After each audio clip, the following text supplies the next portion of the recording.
صلى الله عليك يا رسول الله.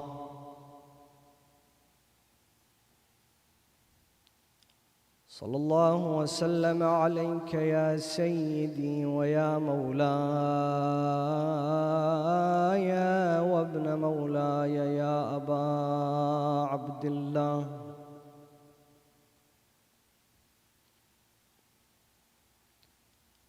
يا رحمة الله الواسعة ويا باب نجاة الأمة ويا عبرة كل مؤمن ومؤمنة، ما خاب والله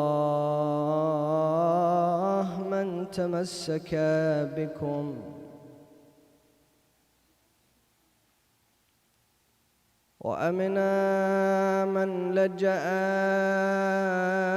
والتجأ إليكم. يا ليتنا كنا معكم فنفوز فوزا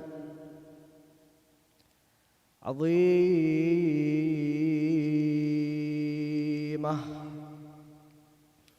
Place your hands on your chest and send your salutations all the way from Houston to Karbala. All of us together. السلام على الحسين وعلى علي بن الحسين وعلى أولاد الحسين وعلى جميعا ورحمة الله وبركاته. قال الله تعالى في محكم كتابه الكريم: وقوله الحق وهو أصدق الصادقين. أعوذ بالله من الشيطان الرجيم. بسم الله الرحمن الرحيم. ونريد أن نمن على الذين استضعفوا في الأرض ونجعلهم أئمة ونجعلهم الوارثين.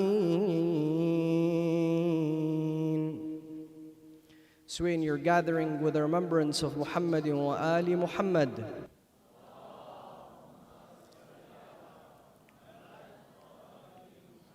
As a gift to the soul of Sayyidina wa Mawlana wa Azimina al-Imam al-Hussein, his honorable family, his companions, recite the second salawat.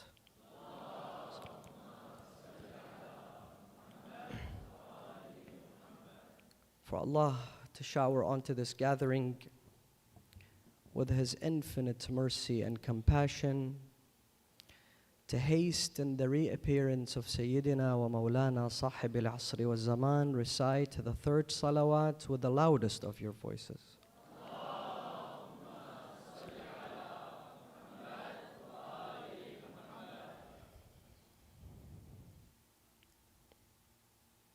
One 1,384 years ago,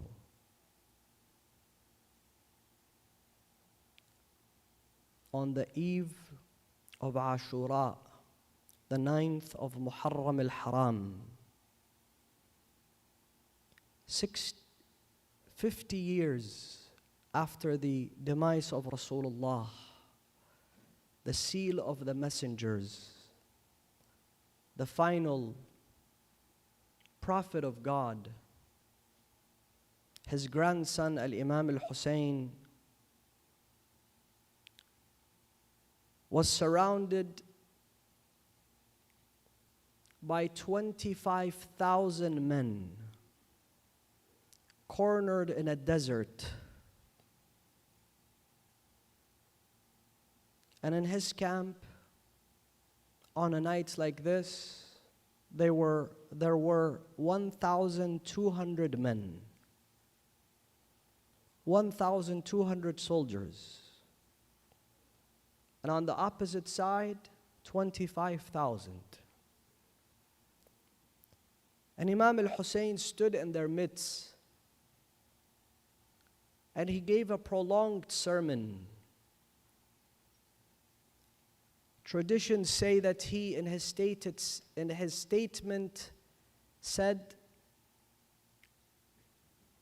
خط الموت على ابن آدم مخط القلادة على جيد الفتاة وما أشوقني إلى أسلافي اشتياق يوسف إلى يعقوب وخير لي مصرع أنا لاقيه. Death is fast approaching us all. We shall all face death. Every human being will die. And then Imam al-Hussein beautifully states, he says, and death sits upon your fate like a necklace sits on the neck of a woman. And I am eager to meet my ancestors, Abraham and Ismail, Muhammad, just like the eagerness of Yaqub, of Yusuf to his father Yaqub. And I have now a decision that I have made to face my destiny, to die with honor. And he then told them that no one will be spared, that tomorrow was going to be a deadly battle. Then Imam al-Hussein said to his companions, his family, to turn off all the candles. It was pitch black. A night like this, Imam al-Hussein turned off all the candles in his camp. You may ask why. He said, whoever wants to leave my camp, you may leave.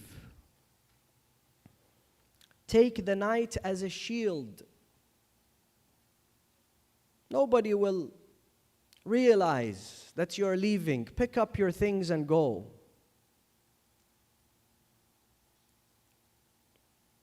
An hour or two later, Imam al-Hussein ordered for the candles to be lit again. And when he once more counted his companions, the number had dropped to 72.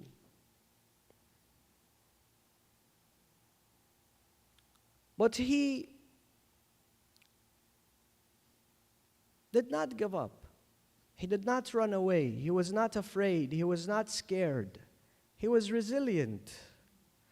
He stood in their midst, 72 men, and he gave another sermon.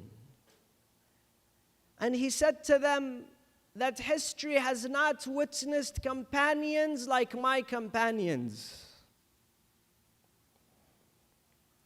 More resilient, more trustworthy, more dedicated, more honest than my ashab.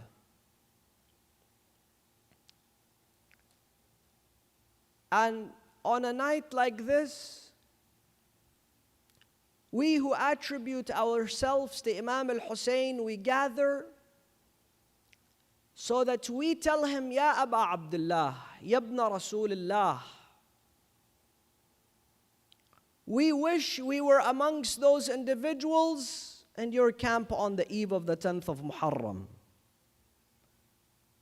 And when we gather every night, we say, Ya laytani kuntu ma'akum. I wish that I was with you, amongst you.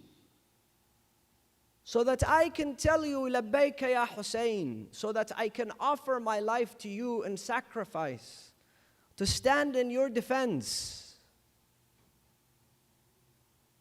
And we are also here to say that our allegiance is for your son. Our allegiance is for the 9th from the progeny of Hussein,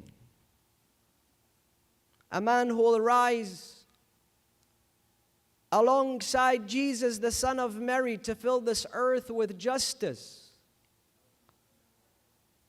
After it's been filled with injustice, to fill this earth with peace, with love, tranquility, after it's been filled with tyranny.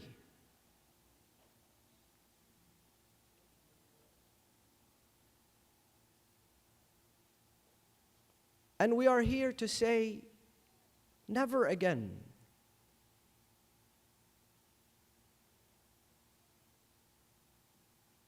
Never again will Zainab be taken as a captive. Never again the call of ألا هل من ناصر ينصرنا ألا هل من معين يعيننا will fall on deaf ears. Never again will the Imam of Ahl al-Bayt be left alone. This is why we are here. To repay our allegiance to Imam al-Hussein, to his son al-Imam al-Mahdi al-Muntadhar ajjalallahu ta'ala farajah.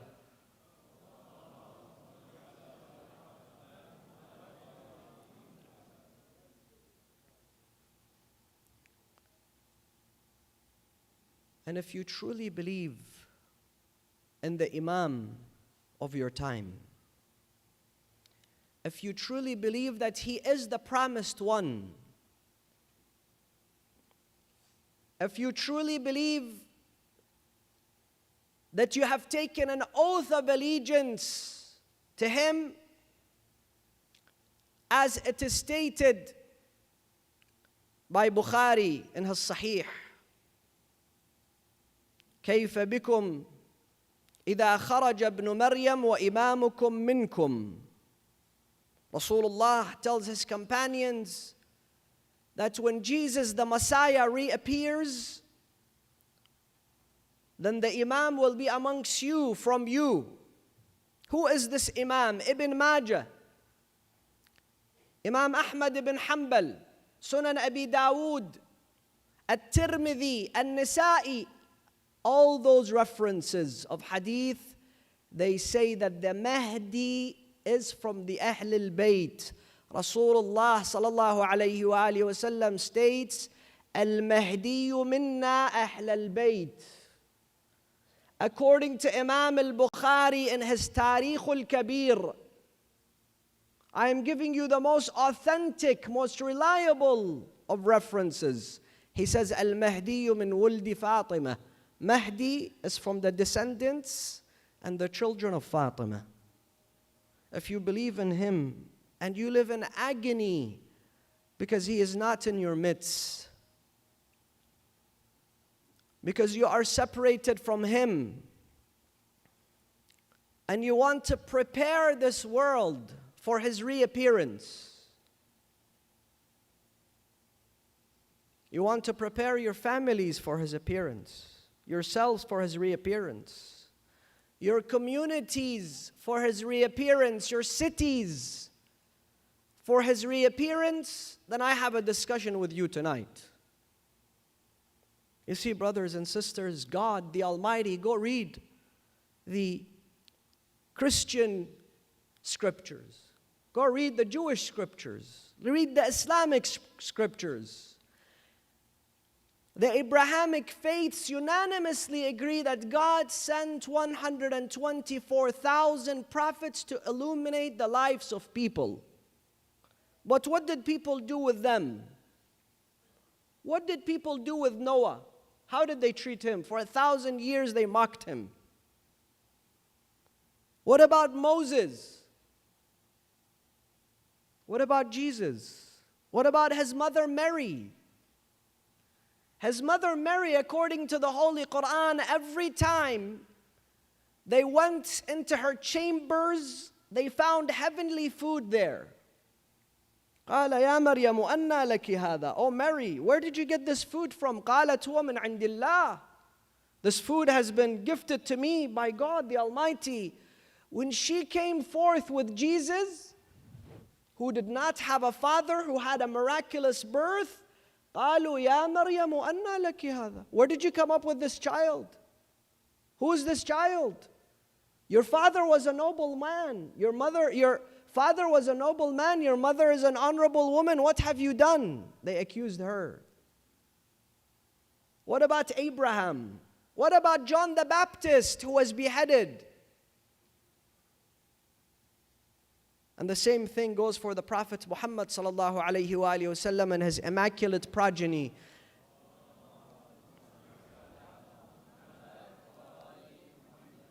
And Muslims and Christians both agree that this Messiah and the Savior, he is very special. They believe that he is Jesus. We believe Jesus will reappear alongside his partner in this mission, Imam Al-Mahdi, but they are special. So God says, this is my last individual. This is Imam Al-Mahdi, the Savior of this earth. I will not send him until this earth is ready to receive him. And thus, the inhabitants of this earth are ready to welcome him as a liberator, as a man who seeks justice. And the 72 companions who laid their lives for Imam al-Hussein stood to change the course of history forever. One of their missions and accomplishments is that they made this universe more prepared to receive Imam al-Mahdi. Because Imam al-Mahdi, his mission is directly connected to the sacrifice of his grandfather Imam al-Hussein. And that is why on Fridays when we recite Dua and Nudbah, we call on to him until we get to this very line that touches the heart of every mu'min and every mu'minah. And we say, أين الطالب بدم المقتول بكربلاء. We call upon the one who is meant to avenge the martyr of Karbala. And I'm going to make it very brief and simple, brothers and sisters, for us all tonight is a night of Aza. 3 points. I'm only going to speak of 3 points that make us amongst true companions to Imam al-Mahdi. What it means to prepare our communities, our cities, our families, and ourselves, and the world for the arrival of Imam al-Mahdi. And don't say that, no, well, who am I? I'm just a teenager. I have no resources. I don't have money. Nobody even knows who I am. I'm barely in high school. The vast traditions of speaking about who the companions of the Imam are say that the vast majority of them are young men and women. Some even say below the age 30. While we look at some of those young men and women and we undermine them and we judge them and we believe they may not be worthy, they will be the ones that join the camp of Imam al-Mahdi ajjalallahu ta'ala farajah. So don't look at your age. Don't look at your resources. Don't say, well, I am a woman in this male-dominated religious institution. What can I offer? Traditions indicate that 50%, 55 members from the 313 are women. And this is not the army of Imam al-Mahdi. Those are his deputies, his representatives, the presidents, the envoys. 55 of them will be women. Where do you stand?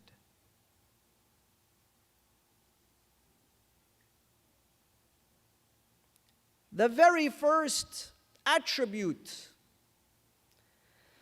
the very first quality of the companions is that they are true in their identity and commitment. It's not just a lip service. And Amir al-Mu'mineen, on many occasions, he spoke of this. He said, and people, وَالْدِينُ لَعِقٌ عَلَىٰ أَلْسِنَتِهِمْ يَمِيلُونَ مَعَ كُلِّ رِيحٍ وَيَنْعَقُونَ مَعَ كُلِّ نَاعِقٍ. People, the vast majority of them, according to Amir al-Mu'mineen, religion and their devotion to God is a lip service. But when it comes to action, there's no action. And every time a wind blows, it takes them to the right. Another wind blows, it takes them to the left.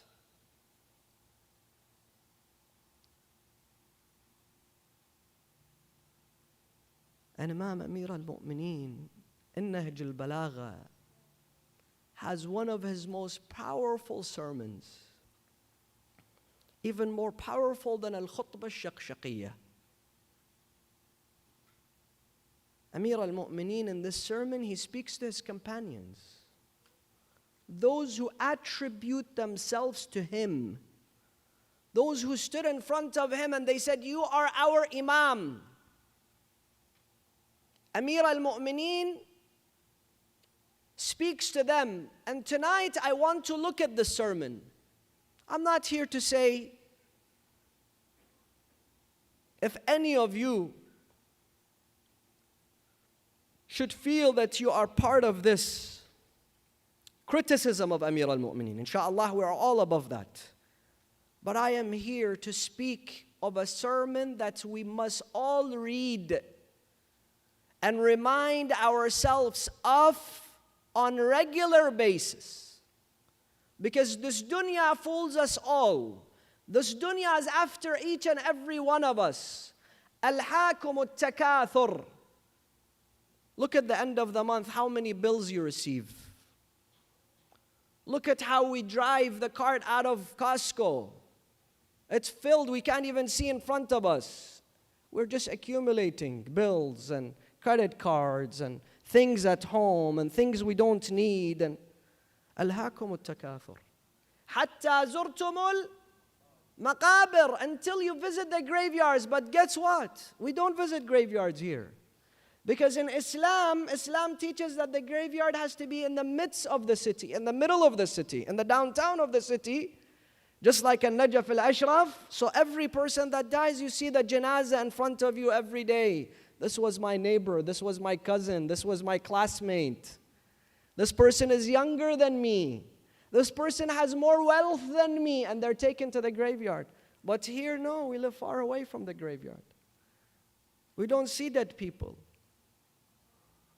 ألهاكم التكاثر حتى زرتم المقابر كلا سوف تعلمون. If you go, you will realize this is your end.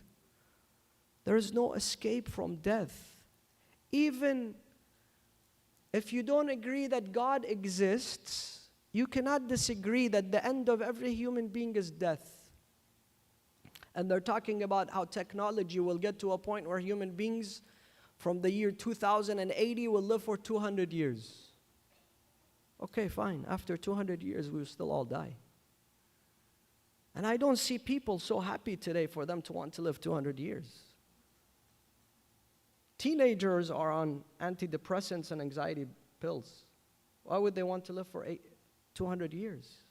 We have to look at the quality of life. It doesn't matter how long you live. Look at the quality of the life that you live.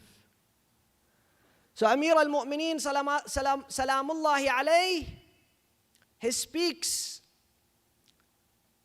in the last days of his life, perhaps, last years of his life, as you will see, to those who attribute themselves to him. Without further ado, I'm going to read what Amir al-Mu'mineen has stated in Nahj al-Balagha. He says, to those individuals who he called upon many times, his troops, his followers, let us rise and defend ourselves. And they told him, Ya Amir al-Mu'mineen, now it's hot. We can't go. Now I just purchased a home. I have a big loan, inshallah, after I'm done. Same thing.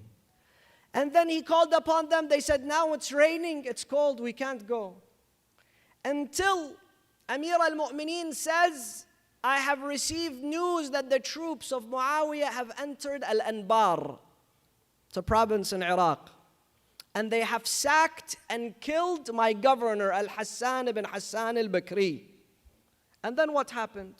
They have gone on to the homes of Muslim women and non-Muslim women, but under the protection of the Muslims. Muslims, brothers and sisters, according to Imam Ali, are not supposed to create terror in the hearts of the non-Muslims. They're supposed to protect them. They're supposed to be the protection for them. So he says, and they have gone to them and they have taken away their jewelry from them. Then Imam Ali says, if a Muslim man hears this, a true Muslim man hears this, and he dies out of sorrow and sadness because of the news, لَمَا كَانَ عِنْدِي مَلُومًا بِهِ, I would not be surprised, because it's a dark moment in our history. Then he says this, يَا أَشْبَاهَ الرِّجَالِ وَلَا رِجَالِ, you look like men, but you're no men. يَا أَشْبَاهَ الرِّجَالِ وَلَسْتُمْ بِرِجَالِ, but you're no men. You dress like men, you look like men, but you're no men. وَحُلُومَ الْأَطْفَالِ, you are children trapped into adult bodies of men. وَعُقُولُ رَبَّاتِ الْحِجَالِ لَوَدَدْتُ, and you pamper yourselves. Allahu Akbar. You pamper yourselves as men that are supposed to go to the battlefield and rise to the occasion as a woman who is ready to go on her wedding. This is how you pamper yourself. You take care of yourself. But you don't rise to the occasion. You're looking for comfort. As a woman seeks comfort and beauty and tranquility and happiness on the eve of her wedding.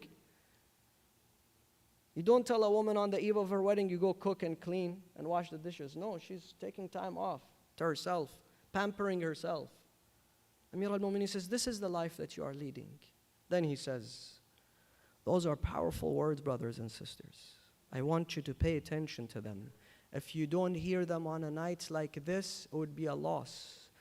The majlis has failed if we don't get to remind ourselves with the words of the commander of the faithful, the one who we attribute ourselves to him. He says, لَوَدَدْتُ أَنِّي لَمْ أَرَكُمْ وَلَمْ أَعْرِفْكُمْ مَعْرِفَةً وَاللَّهِ جَرَتْ نَدَمًا وَأَعْقَبَتْ سَدَمًا. I wish I never knew you and you never knew me. Allahu Akbar. For a moment, close your eyes. Ask yourself, what will the Imam of my time tell me? That I wish I never knew you, I never got to know you, and you never got to know me? And then he says, a relationship that has led to disgrace, a relationship that has led to failure, a relationship full of agony, a relationship full of regret. Then what does he say? لَقَدْ مَلَأْتُمْ قَلْبِي قَيْحًا, you have filled my heart with agony.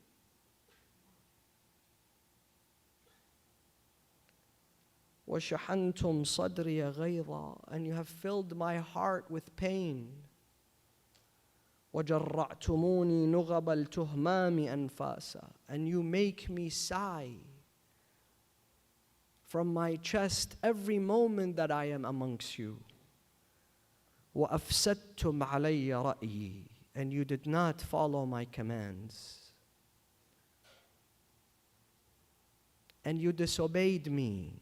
وَأَفْسَدْتُمْ عَلَيَّ رَأْيِي بِالْعُصْيَانِ وَالْخُذْلَانِ, and you let me down. حَتَّى لَقَدْ قَالَتْ قُرَيْشٍ, until Quraysh has now come out and said, إِنَّ ابْنَ أَبِي طَالِبْ رَجُلٌ شُجَاعٌ, Ali ibn Abi Talib is a brave man, he's a warrior. وَلَكِنْ لَا عِلْمَ لَهُ بِالْحَرْبِ, but he has no experience to lead. He's not a good leader. That's why he's failing. لله أبوهم وهل أحد منهم أشد لها مراسا وأقدم فيها مقاما مني. Do they not know that I became a commander at an early age, and I was given the leadership position by the seal of the messengers to lead the Muslims, and they're saying that I don't have experience? وَقَدْ نَهَضْتُ فِيهَا, and I have been leading as a commander. وَمَا بَلَغْتُ الْعِشْرِينَ, prior to the age 20. وَهَا أَنَا قَدْ ضَرَفْتُ عَلَى السِّتِّينَ, and now I am 60. وَلَكِنْ لَا رَأْيَ لِمَنْ لَا يُطَاعُ. However, what can a leader do that is not obeyed?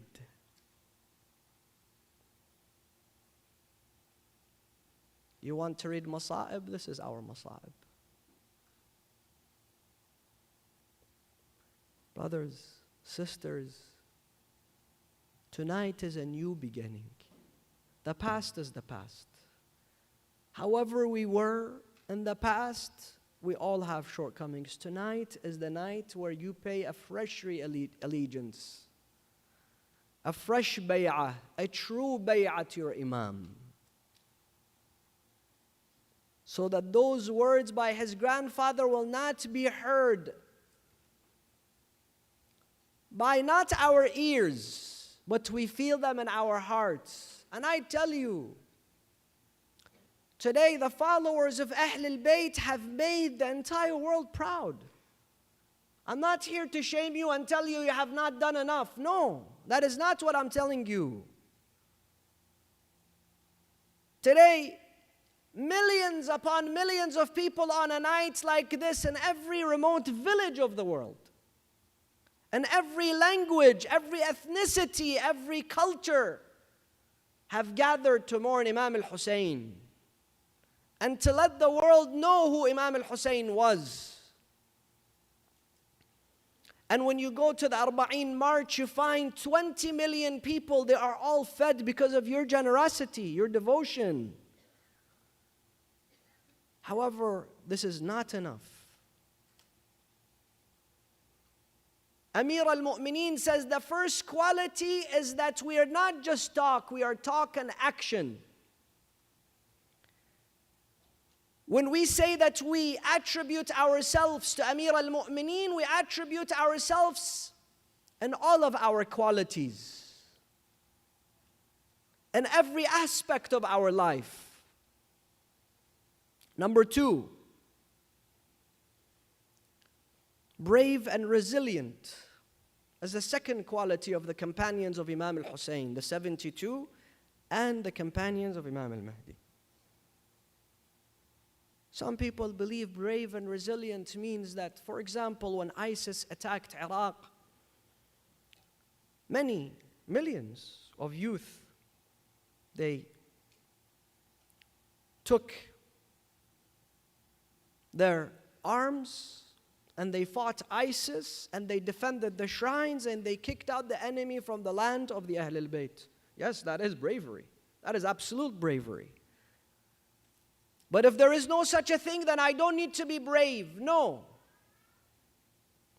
Bravery is a trait of every follower of Ahl al-Bayt. What do I mean? Let me give you a different example of bravery, if you allow me. Imam al-Hussein, as he was marching towards Karbala, he would stay and rest in different rest areas, different villages. He would speak to people. One time, he went to a village, and the person was a Muslim. He realized that this is Imam al-Hussein, the grandson of Rasulullah. So he told him, Yabna Rasulullah, we have a well and doesn't have too much water. Maybe you can come and bless this well. So Imam al-Hussein went, he blessed the well. There was more water there. Then Imam al-Hussein says to him, would you like to join us? This person says, we want your barakah so that we have more water in the village. Imam al-Hussein now says, would you like to aid us? Would you like to join us? He says to him, Ya Abu Abdullah, not only I will not join you, I'm telling you, you shouldn't go to Kufa. You stay here in this village. Look how people love you. Especially now after you have more water in the well. Look at them. They all love you. I am telling you, don't go. He arrived to a village. And in that village there was a man by the name of Ubaydullah ibn al-Hurr. Go read his biography. He was a warrior. He was a brave man. And he was the head of his tribe, and he had a lot of wealth. He had a lot of influence. Imam al-Hussein sent an envoy to him. Go tell Abdullah ibn al-Hurr that Imam al-Hussein wants to meet with you. This envoy, he went to Ubaydullah ibn al-Hurr. He says to him, Imam al-Hussein is here at this village. He wants to meet with you. He has a message for you. And Ubaydullah was a man who attributed himself to the Ahlul Bayt. He called himself a Shia. He was from Kufa. Ubaydullah ibn al-Hurr al-Kufi. Al-Juhfi al-Kufi. He says to him, I left Kufa so I don't see Hussein. Now he's here, he wants to see me. Tell him I can't, I'm sorry. I know what he wants. I know where he's headed. I don't want to be part of that. Business is good. Those are his exact words. Now I have a business. My business is growing. I have a family. I have a tribe. I want to live. I know where Hussein is going. So the ambassador goes to Imam al-Hussein and he says to him, this man, Ubaydullah ibn al-Hurr, he doesn't want to meet with you. Imam al-Hussein says, fair enough, I will go to him. Imam al-Hussein, with his family, alongside Abu al-Fadl Abbas, alongside Ali al-Akbar, alongside Bani Hashim, he went and he arrived at the tents of Ubaydullah ibn al-Hurr. Ubaydullah says, I saw Imam al-Hussein walking towards my tent, as if Rasulullah was coming to me. His walk resembled Rasulullah, his gesture resembled Rasulullah. Bani Hashim around him, all faces full of nur and iman. Imam al-Hussein arrived to my tent. He told me, Ya Ubaydullah, can I enter? I said to him, of course. You're the grandson of Rasulullah. How can I say no to you? Imam al-Hussein says, Ya Ubaydullah, do you have sins? He says, yes, I do. Would you like to erase them? Would you like Jannah? Would you like to be in Jannah with the Shuhada and the Siddiqeen and the Anbiya? Yes, of course I do, Ya Ibn Amir al-Mu'mineen, Ya Ibn Rasulullah. Would you like to see my father in the first night of your grave?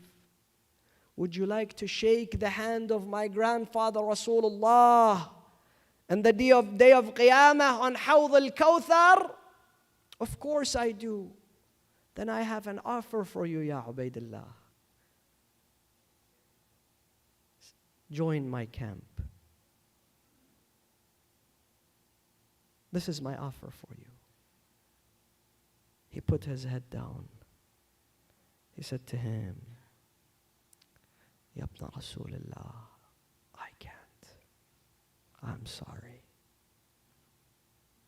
I'm too attached to this world. I want to live a good life. But guess what? I have a horse, the best horse in the Arabian Peninsula. The horse of a true warrior. I would like to gift this horse to you. You take this horse.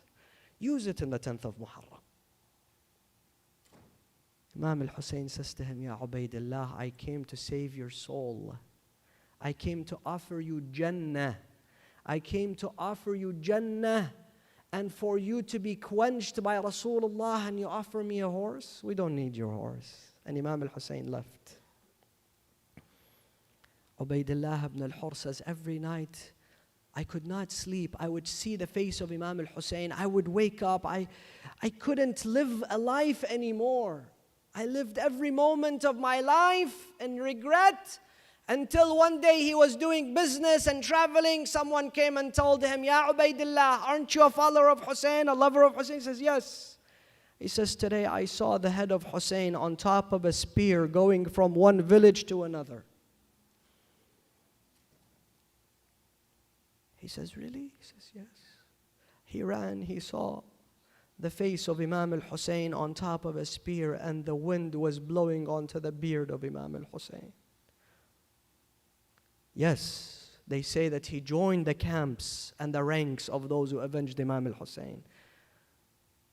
But there is no regret above when Imam al-Hussein comes and tells you and me, and the offer that he gave to Ubaidillah ibn al-Hurr, it stays and stands until today. Join my ranks. ألا هل من ناصر ينصرنا. And every day we wake up and we should tell him, لبيك يا Hussein. Not that we fail him. Some of us are not even willing to do that for Imam al-Mahdi. We say to him, Allahumma kun liwaliyika al-Hujjat ibn al-Hasan. But some of his dues are in our pockets.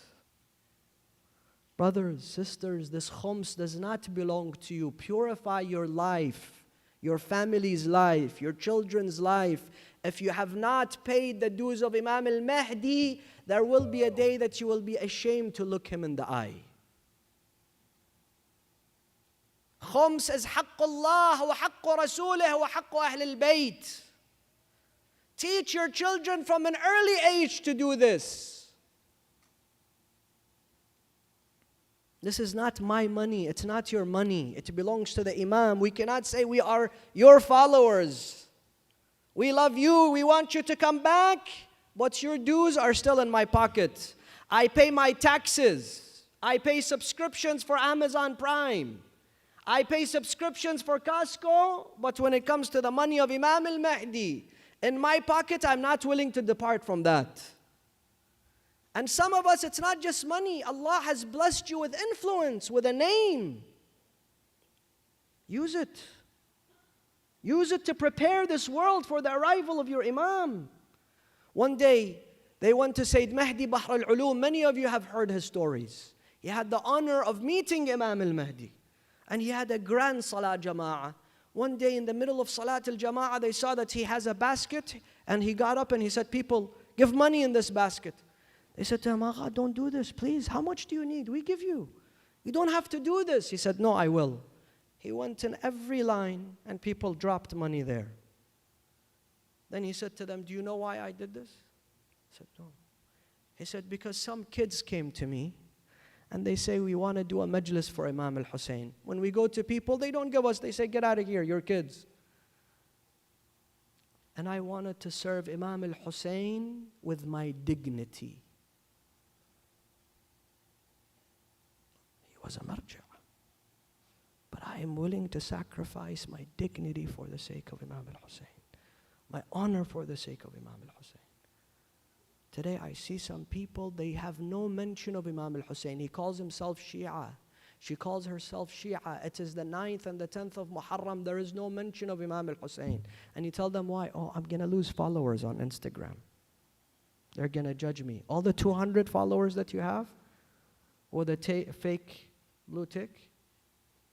It is time that you tell the world of Imam al-Hussein. If God has given you influence, use it for the sake of Imam al-Hussein.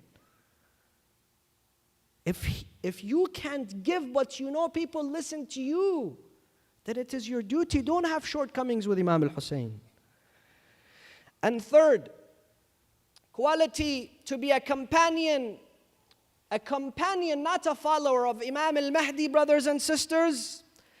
I will read to you from the letter of Imam al-Mahdi to Shaykh al-Mufid. Imam al-Mahdi ajjalallahu ta'ala farajah, he writes a letter to Shaykh al-Mufid. What does he say in this letter? Part of this letter I'm going to read to you.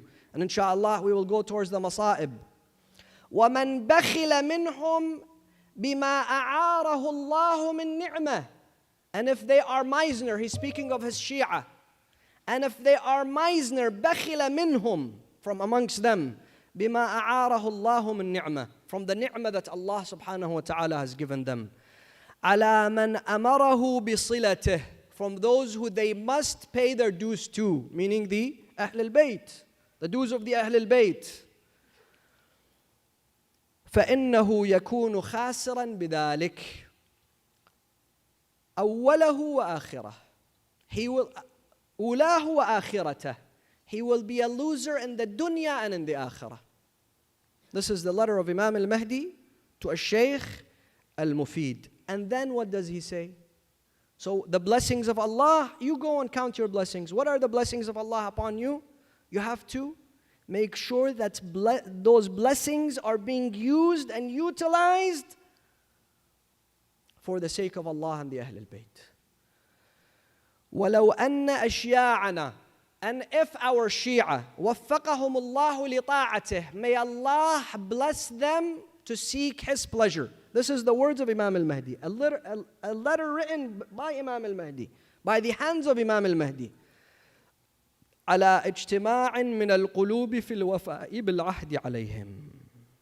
If they gather their hearts together and not disunite.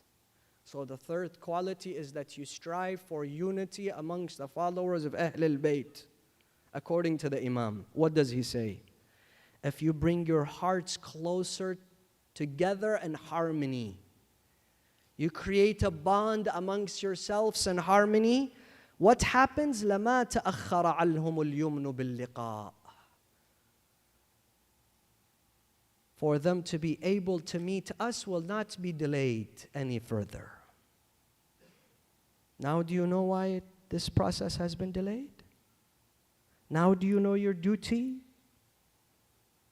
And then he says, وَلَتَعَجَّلَتْ لَهُمُ السَّعَادَةُ بِمُشَاهَدَتِنَا. And soon they will meet us. Soon they will witness us. And in the ziyarah you read, إِنِّي سِلْمٌ لِمَنْ سَالَمَكُمْ. I am at peace with those who are at peace with you. Brothers and sisters, the camp of Imam al-Hussein, the camp of Imam al-Mahdi, the followers of Imam al-Mahdi it's a diverse group. He is here to give salvation to every person who has seen hardship on the face of the earth. وَنُرِيدُ أَن نَمُنَّ عَلَى الَّذِينَ اسْتُضْعِفُوا فِي الْأَرْضِ. All humanity will receive salvation at the time of Imam al-Mahdi.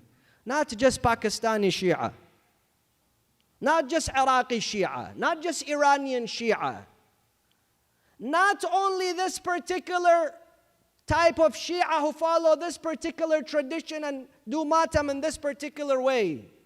Imam al-Mahdi is for all of us, for all of humanity. And Imam al-Mahdi's camp will be as diverse as the camp of his grandfather, Imam al-Hussein. And if we want to bring that reform and make the world ready for Imam al-Mahdi's appearance, then this is the way. It is to bring that diversity and awareness within all of the people. And tonight we tell him that, Yabna Rasulullah, we all see that red flag on the dome of your grandfather Imam al-Hussein. What does that red flag mean? That red flag means that this person was not avenged. That this person died as a madloom. And he comes and he stands in front of the grave of his grandfather, Al-Imam Al-Hussein. And he says to him, Assalamu alayka ya Jaddah. Assalamu ala al-mazlum al-qatil al-shahid bi-Karbala. Then Imam al-Mahdi says to him, Wa alayka as-salamu ya waladi ma abta'aka anni. It took you very long. Then Imam al-Mahdi, brothers and sisters, according to the traditions, he goes to the grave of Imam al-Hussein. He takes out a small khirqah. It is stained with blood. This cloth, there is something inside it and there is blood on it. He raises this khirqa, he raises this cloth. He says, oh people of humanity, of my grandfather had a crime, of Hussein had a crime. What was the crime of this 6-month-old child? Allahu Akbar. Yes, Imam al-Hussein will connect us to the tragedies of Ashura.